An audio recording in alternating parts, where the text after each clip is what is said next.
Fortune. Keep moving. Chief 𝗦𝘄𝗶𝘁𝗰𝗵. Master of Cuisine.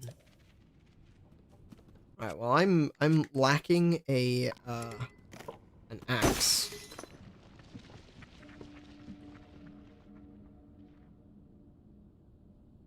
Fine! Be that way.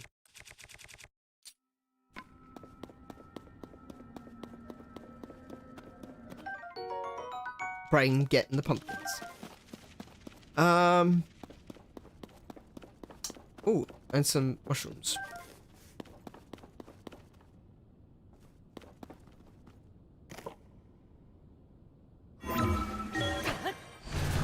Sorry, I was pressing the wrong button. I was pressing R instead of L and wondering why I wasn't rising. Okay. So, if this dude hits me even once, that's the end. So, I don't think I'm going to be fighting a Hinox just yet. I can see another bloopy.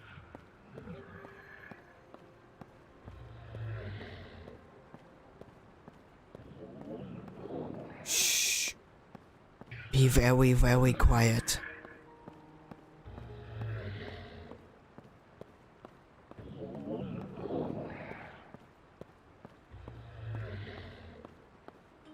There we go. Nice.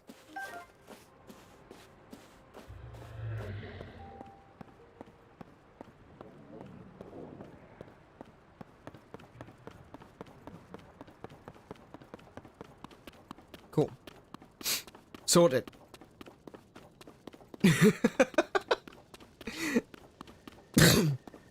Chat's insistent on getting me caught.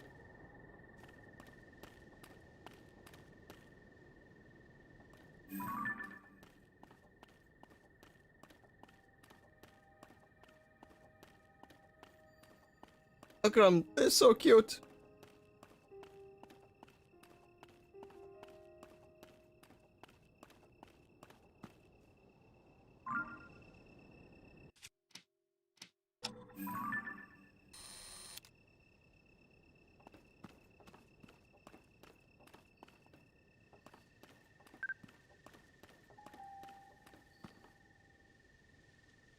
Right, now turn around.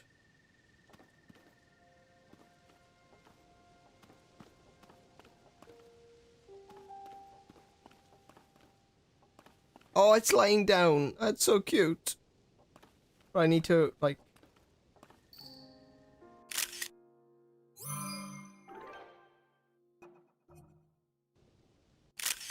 Oh, give me a wink. Yes. Very cute. Replace picture with the winking one. Off you go.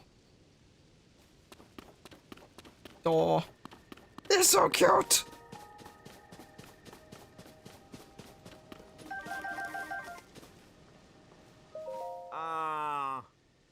These bubble frog creatures are supposed to live in caves, eh? What's a bubble frog?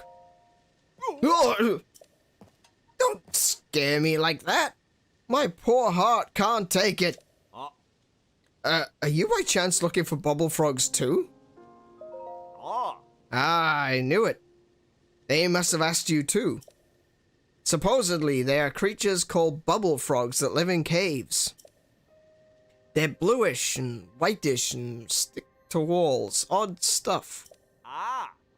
And those two folk at the Woodland Stable in Northeast Eldin. Curious pair. Very strange. Maybe a little off. They're looking for something the bubble frogs drop. They asked me to do the collecting. So, did they ask you too? They offered treasure in exchange. Good treasure. It was a sweet deal. At least it would have been. But I don't know the first thing about cave creatures. That treasure was awful appealing, though. Alright, so he's just giving up on it. North Hyrule Plain Cave. More of these charming fellas. Oops, wrong button. Oh, criminy! Ow! Okay, now I'm stuck, now I'm stuck, now I'm stuck, now I'm stuck, now I'm stuck. Good grief. I didn't think they had that much reach. Oh, wow, okay.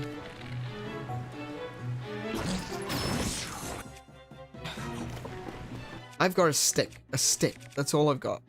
Let's... Yeah, use that one. No! No!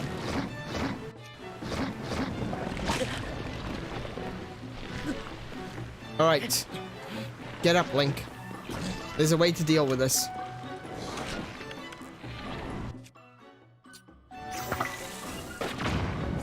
Actually, that's no way to deal with this.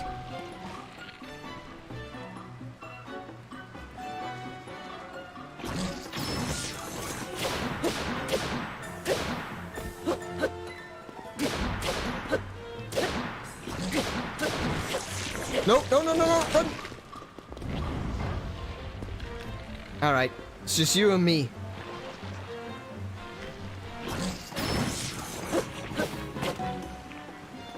Helps if I actually hit the weak spot. Link! Face the direction I want you to face. Goodness sake.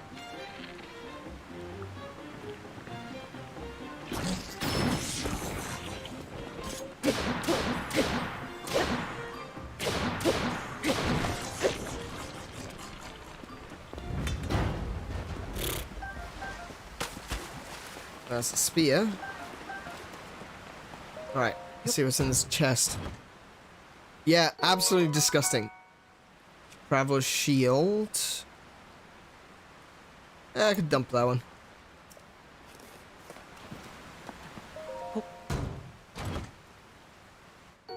Oh, a soldier shield. Well, that traveler's shield's going straight back on the ground.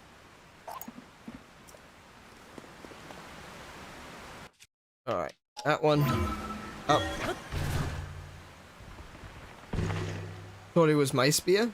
Was it my spear?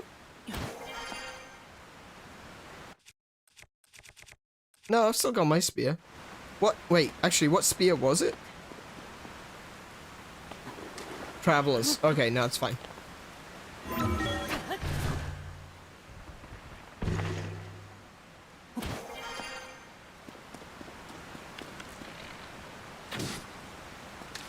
I'll have that.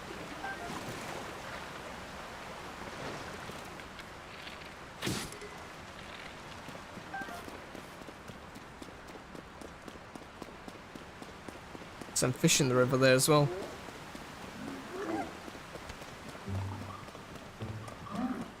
What was that? Oh!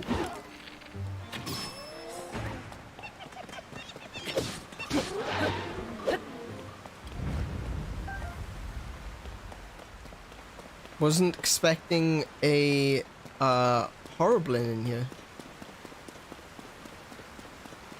I thought that was the sound of the booble frog, so I wasn't really.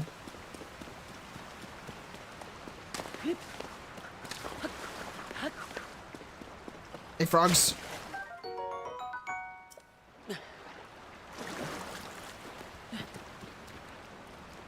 Alright. Okay, my bow is damaged. There goes my bow. Traveler's spear.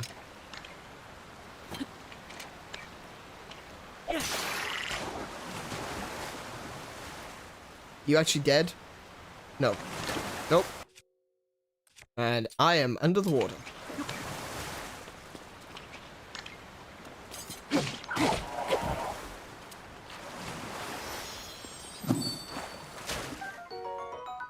Cool.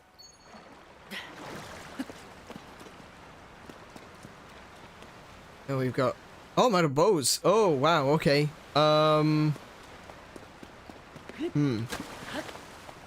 That's an issue.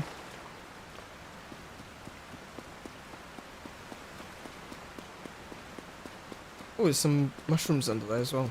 Actually, I saw some mushrooms on the way up. Hello.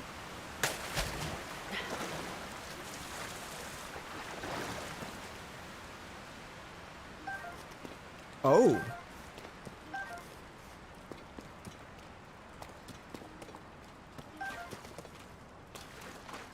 Oh, I know what this is. I know what this is. So there's a bandit who apparently stole a load of clothes. Essentially, he stole Link's wardrobe from the last game.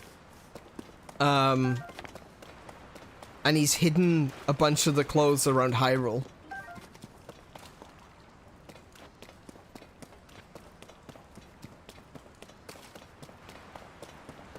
It looks awfully a lot like it could be a Yiga thing, doesn't it?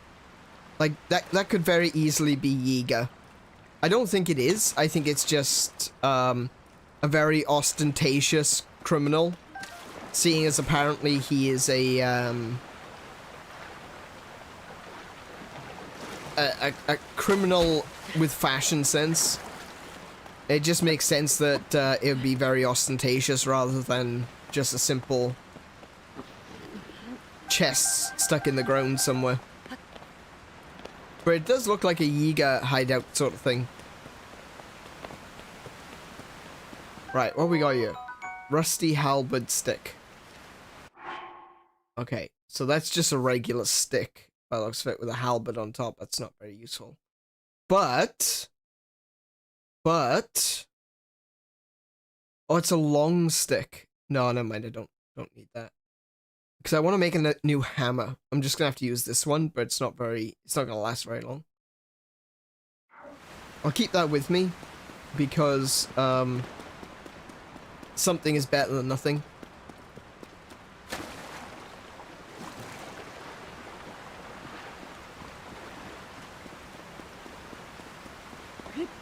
But I am looking for a stick. Like a proper stick, like a... Not just a tree branch. A whacking stick.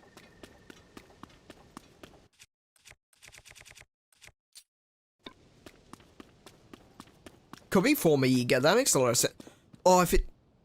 I mean, we already know what his name is. It is mentioned, but if it turns out to actually be, like, Koga in disguise or something, that would be hilarious. Right, new hammer. I'll use that one.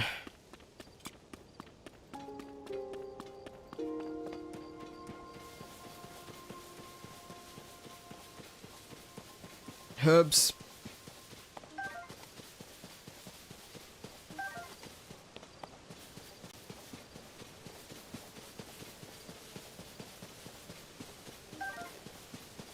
And here we are at the next step in our quest. Not gonna spoil it? Yeah, don't spoil it. If you know, you know. If not, cool. I heard that you and Princess Zelda had gone missing. I'm thrilled to see you alive and well. But where's Princess Zelda? I see. So Princess Zelda's whereabouts is still unknown, you say? Since that's the case, Link, I encourage you to go and speak to Lady Impa. She's right over there. I believe she may have some useful information that relates to the search for Princess Zelda.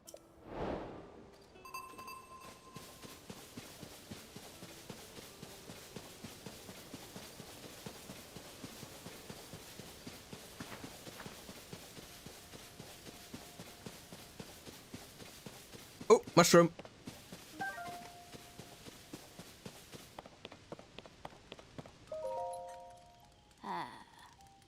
Ah, what a surprise it is to see you after all this time, Link.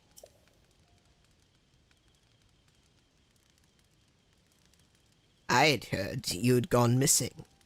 It is certainly a relief to see you back, and in one piece. More or less. And Princess Zelda, where is she? Oh. What? She is still yet to return. In that case, we must use all available means to search for her. Link, when Princess Zelda went missing, something else happened all over Hyrule.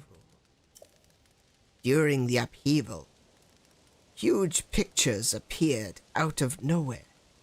Images that sprawled across fields and hills. We are calling them geoglyphs. I understand they have been found in locations across the kingdom. Kado and I are traveling from region to region in hopes of seeing them all. I noticed this geoglyph from a distance while I was standing on the high ground. She's never going to get caught off guard. Examining it up close, I could not make out what it depicted. I thought I might have a better view from up in the sky. I took the air balloon. I took to the air in the balloon Pura gave me. But then, alas, the wind struck and completely sheared the balloon off its base. I have racked my brain with ways to reattach the two parts to no avail. Well, funny you should mention it.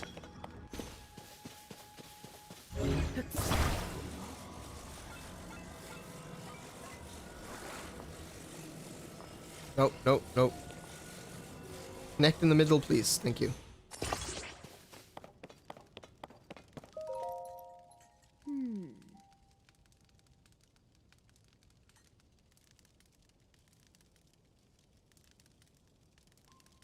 I just remembered I never went to speak to Impa.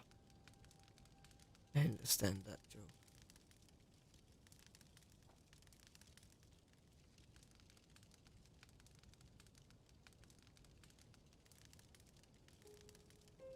I don't.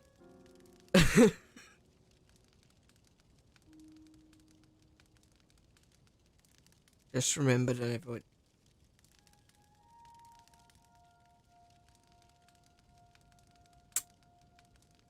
You caught me off guard. I have no idea. Oh, you understood the high ground thing. Oh, okay.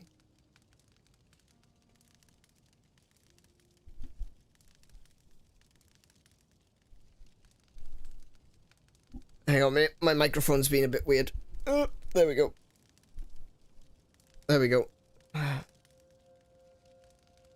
she want to have the high ground? Of course. It's over. She has the high ground. Oh, you fixed my balloon. Thank you, Link. Will you come with me to look at the geoglyph then? Yeah. Time to head out then. Ah, I nearly forgot. Would you mind doing one final thing for me?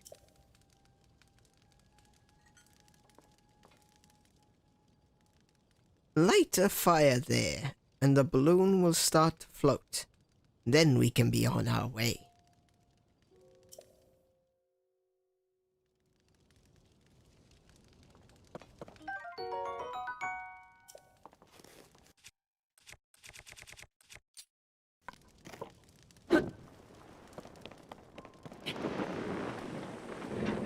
Ah, no, why? I wasn't ready. I wasn't ready. Oh. Yeah. Now we both have the high ground. Too high up, I think. I feel faint. But finally we can see it, the geoglyph. Well done, Link. You know, I read something in the village's old literature. A passage about what the ancients called dragon's tears. Where the tears rest upon the earth, we mark down the images to which they gave birth. Oh. I believe this geoglyph is one such image. But even from this vantage, its meaning is no clearer to me. Nor can I figure out what dragon's tears may be. Well, there's a lot of teardrops around there, so... But you know, if the literature is correct, one of them should be quite close, near the geoglyph, or even within its borders. Oh. Would you look around? This could be the clue we need to discover Zelda's whereabouts. Yeah. If you would like to examine the geoglyph from ground level, you can float down with your paraglider. No need to worry about me. I can manage a simple end. Okay. So, first things first. Wheel. See? Wheel. This creature is clearly a Locomo.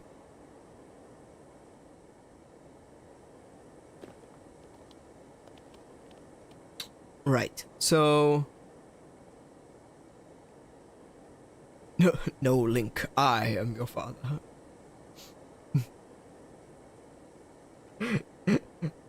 I was just... No, I'm thinking the other way around. It's like, no, my boy.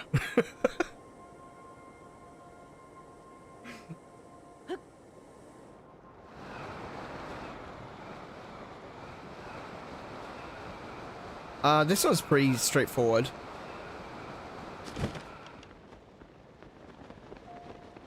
I mean, I think it's the first one you're supposed to find, so... Wow, that's not loading in. Oh, wait. Yes, it is. It's just doesn't have grass on it.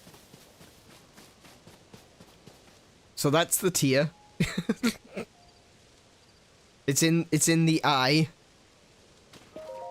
Which is also a teardrop shape. But it's a Locomo. It has wheels. It's clearly a Locomo.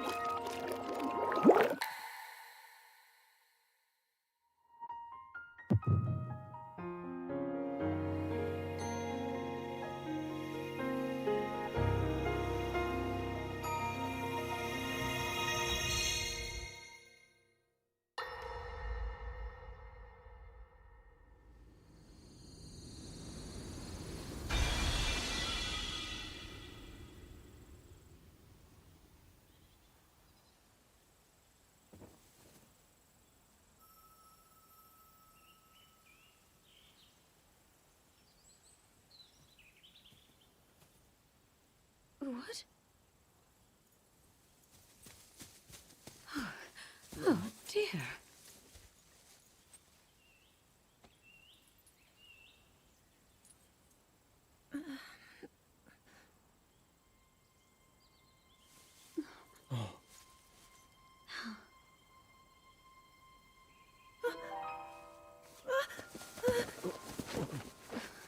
Where am I?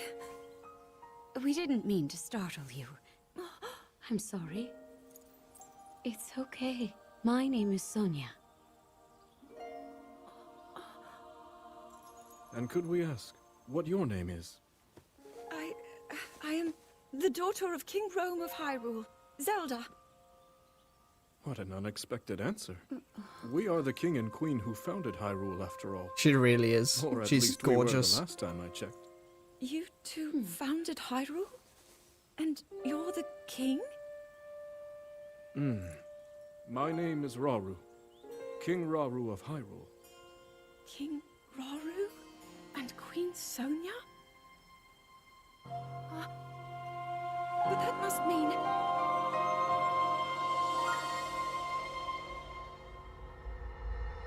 So the lady isn't another Zelda? No. I was actually wrong as well about that one because I was absolutely convinced that she would turn out to actually be Hylia. But it looks like we're not going quite that far back. But time travel confirmed. Yeah, absolutely. Yeah, I was certain that she was Hylia, and the images we were seeing was going to be of the war that occurred while the Skyloftians were raised up.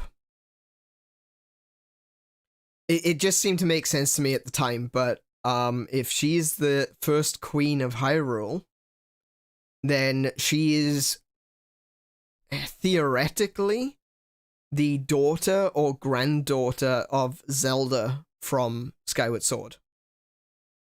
I'm gonna go with granddaughter. So that's Zelda's father's mother. Yes. Like, going back, like, 10,000 years. More than 10,000 years, actually. Unless this game adjusts the scale of the timeline, it would be more like 15,000 years.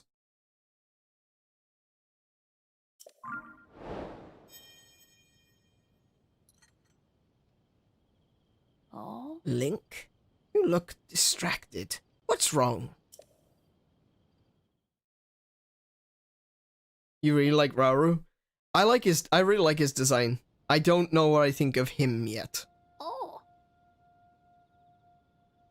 Goodness, you say you had a vision. Saw mysterious figures. And then Princess Zelda. The geoglyphs, the literature, the dragon's tears, and now a vision of a lost princess. What if all these are connected? Let us continue to examine the geoglyphs. They may contain further clues that lead to Princess Zelda. You know, according to the literature, there is something to do with the geoglyphs in the Forgotten Temple. The Forgotten Temple lies at the bottom of a canyon in Hebra. I think we should make our way there soon.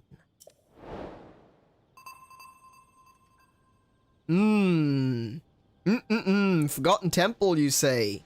The direct link to Skyward Sword, because it's the same temple as the Sealed Temple.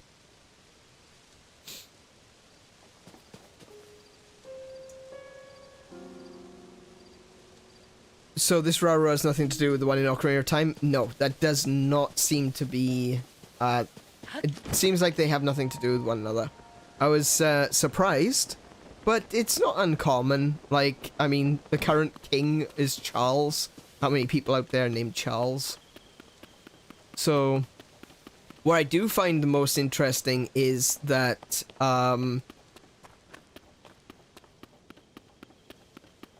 Rauru... So, okay. So if Sonia is the daughter of Zelda from Skyward Sword, which would be about accurate, like I said, daughter or granddaughter, then her grandfather is 𝗂𝗄𝗁𝗵𝗁, and her husband is Rauru. But Rauru from Ocarina of Time takes on the form of an owl called 𝗂𝗂𝗁𝗵𝗁. So, you know, does this mean something, or is it just member berries? I don't know yet. I'm hoping it means something, and I'm enjoying the discovery.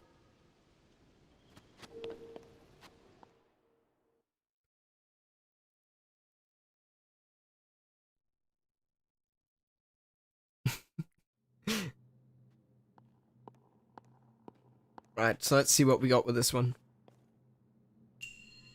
An uplifting device. Oh! I was thinking the Rauru in Ocarina of Time is a reincarnation of this Rauru. That is quite possible. It is also possible that he's a reincarnation of 𝗂𝗂𝗁𝗵𝗁 from Skyward Sword.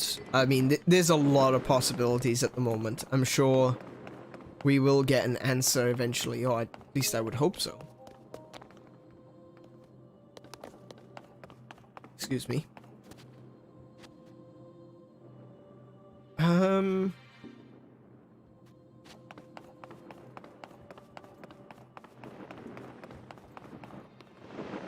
Okay, I can kind of see what I'm supposed to do. I just don't know how I'm supposed to ride it to the top. I doubt if I stand on top of it, but usually the balloons get connected to a base to be able to lift them. I'm gonna assume that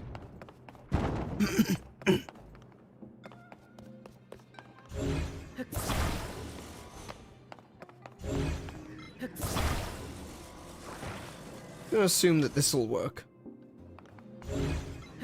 Wait, why didn't that connect? Attach.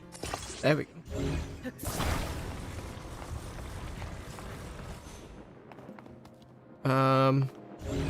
Actually, I'm gonna push that right up against the wall there.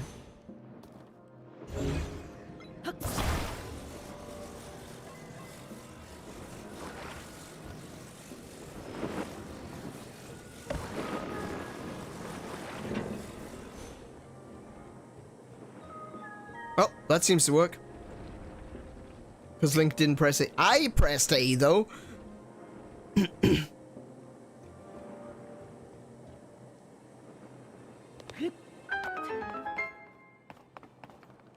Right. Wait, don't get too high. Oh.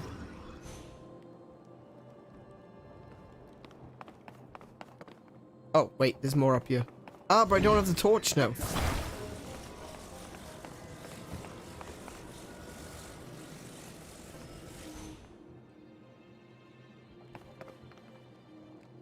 Oh, wait, I could probably get that one back, actually.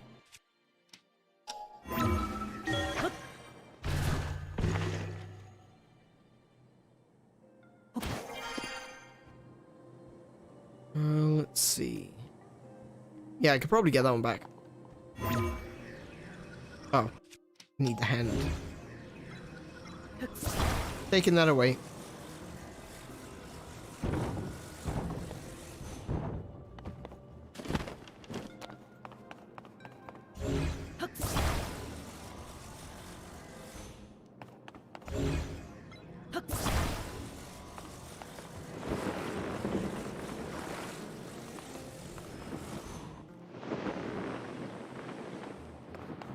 Okay, not quite.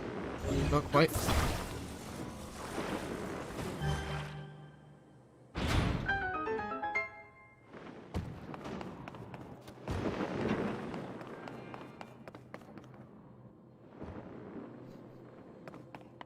Holy moly, this is a big room. Okay, so I've got a big ball over there and a little ball over here.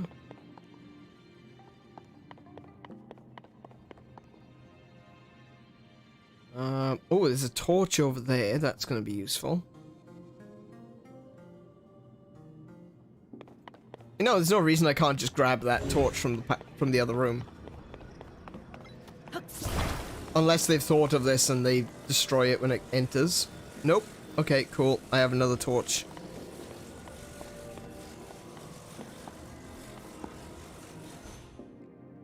Alright. Let's see. So we've got... Oh, there's plenty of torches in here anyway. Okay. We've got a flamethrower around the corner. We got 4 flamethrowers around the corner and a ball.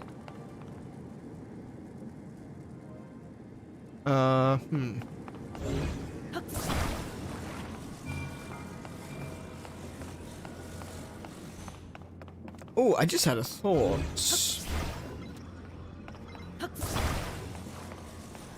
If I put this on top of the ball like that, it's gonna...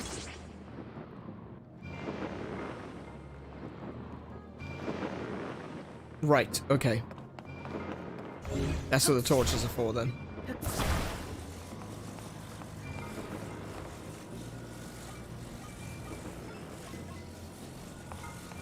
Ah, presuming that the torch actually fits in there. Doesn't... I'll do. Alright, cool. Yep, right. As jank as it is. Okay.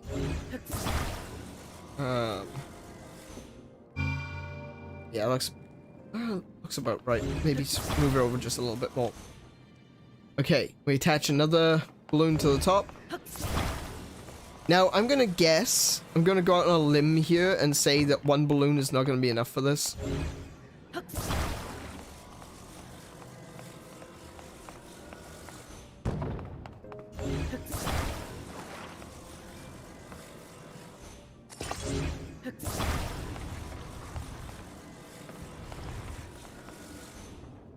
Either that or I'm gonna need to use, like, more than candles. I'm probably gonna... That's what the flamethrowers are for.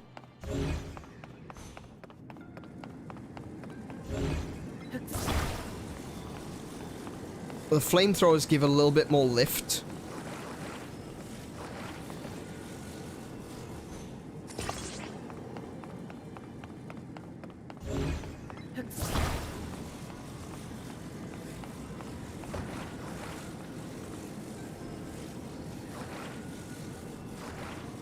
Yep.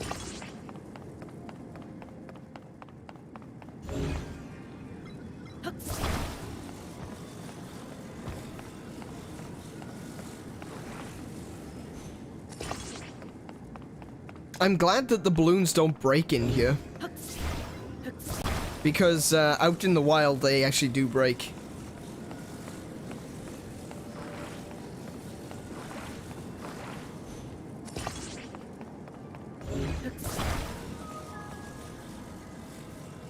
Right. Okay.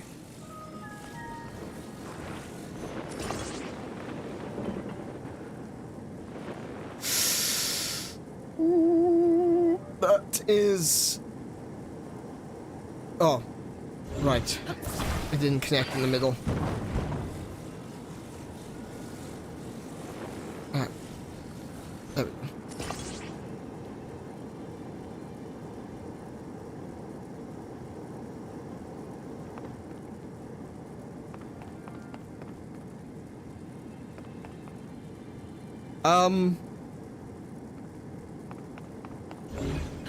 What?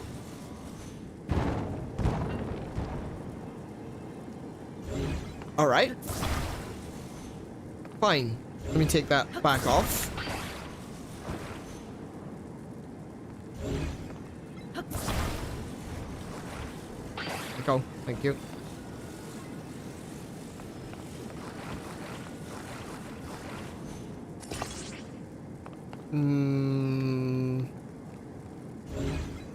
I don't know if that'll work, but I'm going to try it anyway.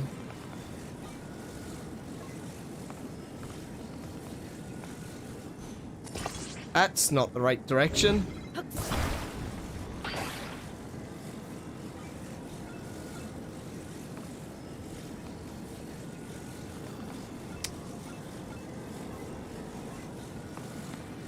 No, I was right the first time, wasn't I?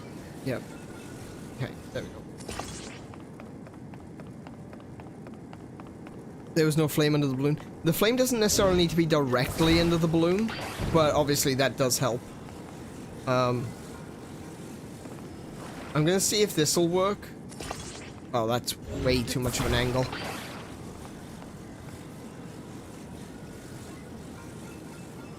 Ah, no! Criminy. Alright,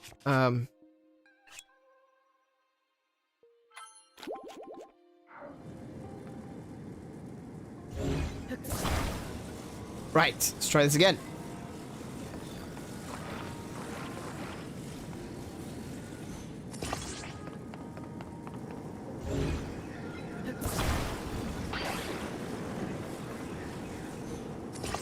Cool. Hey, hey, hey, hey, hey! Not finished with you yet.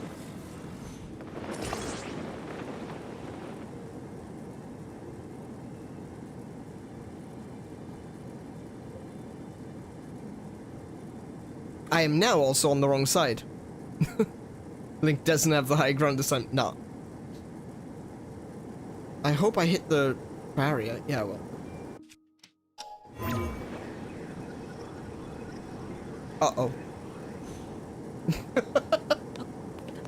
I can't. Oh, no. No, no, no, no, no, no, no, no, no. Oh, wait, there's a ladder. Fantastic.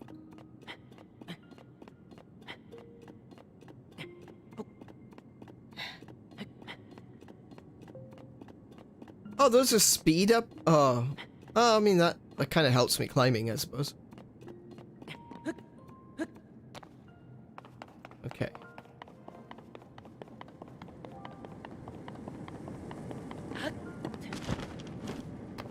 Cool.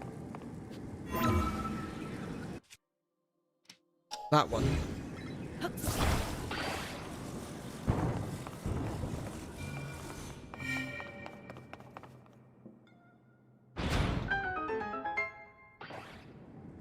Interesting.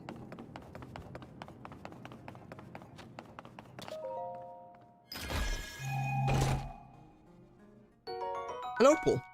That makes for a good object to sell.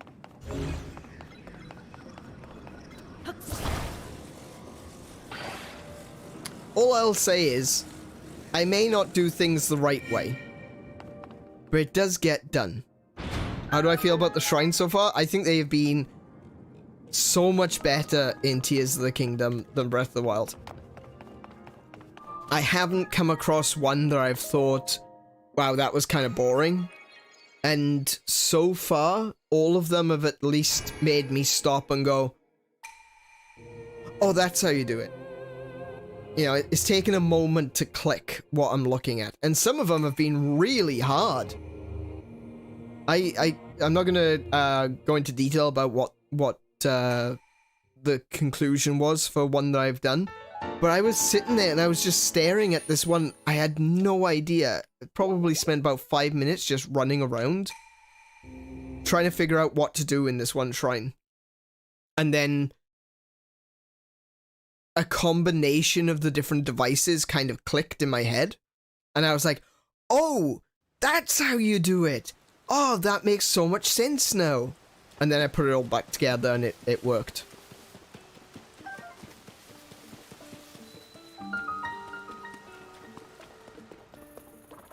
There he is.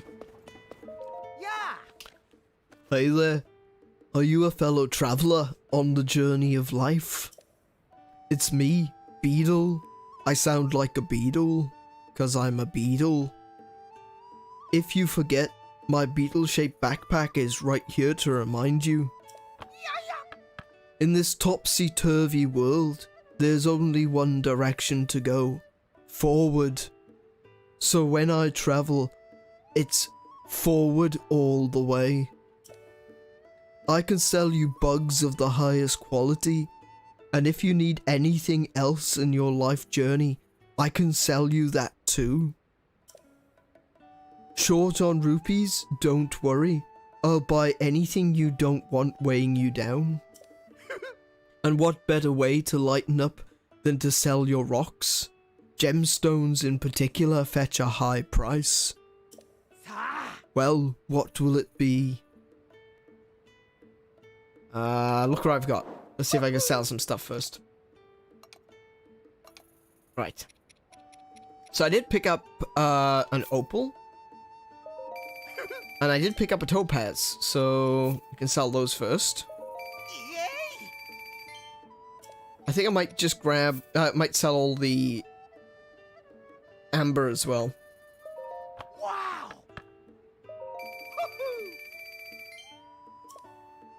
Right, what else we got? What else is worth selling?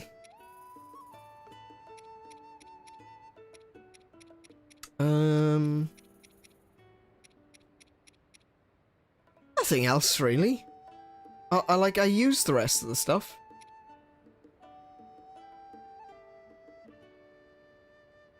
Not the topaz. Ah, too late. It's fine. You'll find him around. Let's see what he's selling.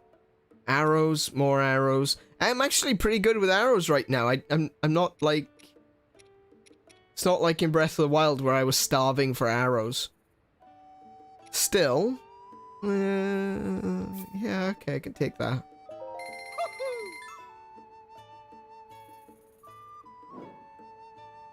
Thank you for your business. Do you need anything else? Thank you. I look forward to your next visit.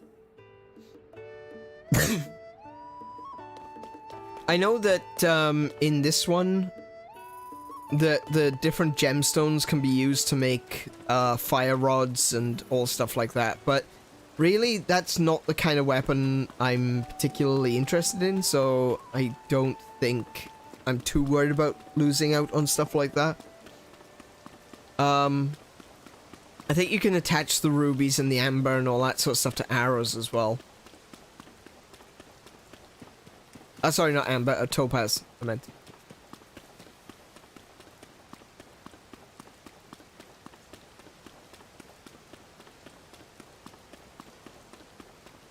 Yeah, sorry, I didn't catch that bit that you said before, Tim. Yeah, oh, I get it now. Yeah, you know, it feels really satisfying because, you know, you've actually solved something. I mean, shocking, right? An actual sense of satisfaction and an actual sense of achievement because you solved something. It's so good and sadly quite rare in games these days. I still don't have a bow. That is a torch. Oh look, it's Hestu.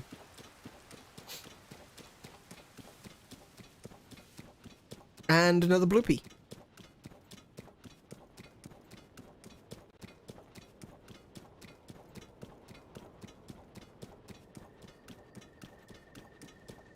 What's the time right now?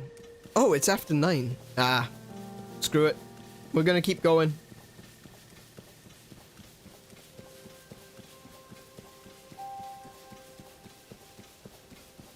Especially when I solve the puzzle in a way that I am not supposed to. Yeah, that's always the best. It's like you're looking at a puzzle and you're like, okay, I know what I'm supposed to do, but I've got a better way. Oh, those trees over there. So scary, Shalaka.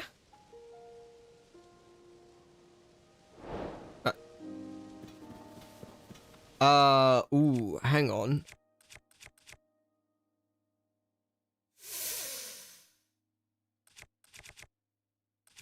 Ooh, okay. I'll go with that one.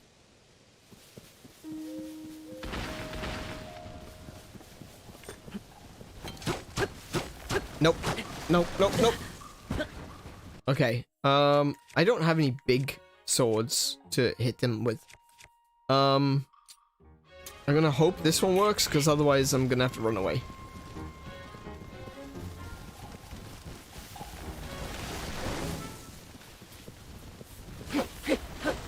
Nope.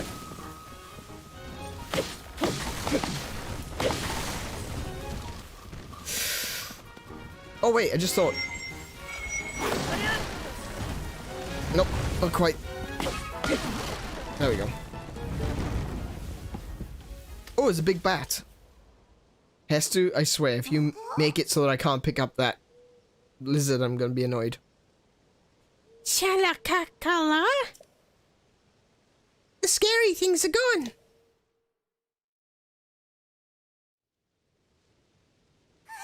You made it so I couldn't pick up the lizard, Hestu. I'm gonna chop you down next. You see me? You see me? My name is Hestu. I know, we met like 5 years ago. I'm the musician of Korok Forest, up north. I'm known for my maracas and my dancing. Thanks for your help, Shashaka. To show my appreciation, I'll do a little dance for you and make your pouch bigger. But my maracas aren't working anymore. The Korok seeds inside are all gone. How am I supposed to dance now, Shoko? The children of the forest must have taken them again. If I had even one Korok seed, I could sing and dance and use my powers to help you.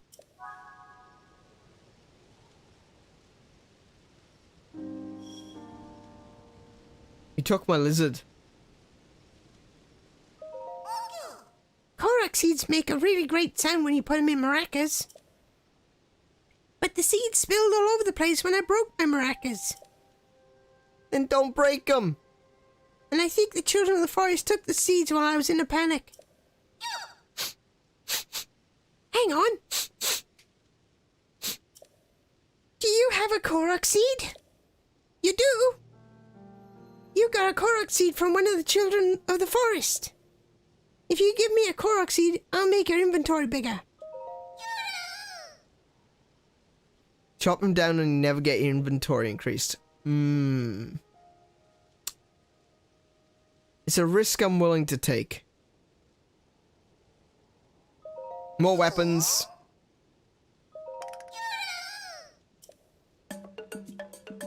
But he plays the maracas so enthusiastically.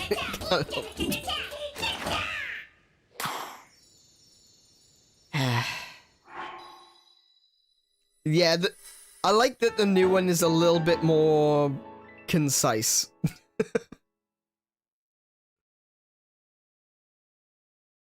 Guess he'll grow back. Expand the band, weapon stash, Shakala. I'm convinced that Shakala is actually a war cry.